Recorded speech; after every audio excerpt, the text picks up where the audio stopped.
నీకు ఈశ్వరుడు ఎప్పుడు ఏమిచ్చాడో దానికి తృప్తి పడు. ఆ తృప్తికి కారణం ఉండక్కర్లేదు. కొంతమంది కూర్చోలేని వాళ్ళు ఉన్నారు, కూర్చుంటున్నావు. నడవలేని వాళ్ళు ఉన్నారు, నడుస్తున్నావు. చూడలేని వాళ్ళు ఉన్నారు, చూస్తున్నావు. వినలేని వాళ్ళు ఉన్నారు, వింటున్నావు.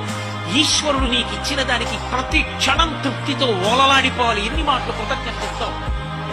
అది మానేసి ఎప్పుడు ఏదో పోయిందాన్ని తలుచుకుని ఏడవడం కాదు, వచ్చేదాన్ని ఊహించుకుని అలా జరిగితే బాగుండని ఇక్కడ కనుబొమలు ఎగరేయడం కాదు.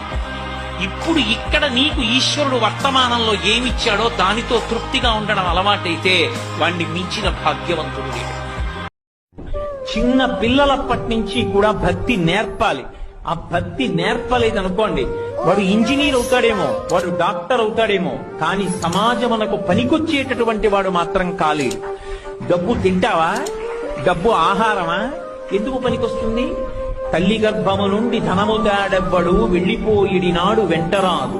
లక్షాధికారైన లవణమన్నమే కాని మెరుగు బంగారంబు మింగబోడు. వింత మార్జన చేసి విర్రవీగుట కాని కూడబెట్టిన సొమ్ము కుడువలేడు.